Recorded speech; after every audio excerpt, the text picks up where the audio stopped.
Jeg synes, jeg er blevet klædt meget bedre på til at snakke med de børn, jeg har i SFO'en omkring brugen af sociale medier og AI, og hvad de skal være opmærksomme på. Jeg synes, jeg er blevet klædt meget bedre på til også at åbne en dialog omkring, hvad er det, de kigger på, hvad er det, de spiller, og hvad er det, jeg skal sætte mig ind i, inden jeg går ind i den dialog.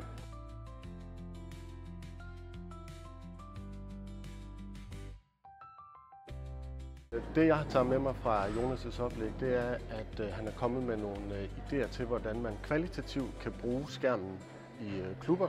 Måske frem for at se det som en hindring, men hvordan man kan bruge den.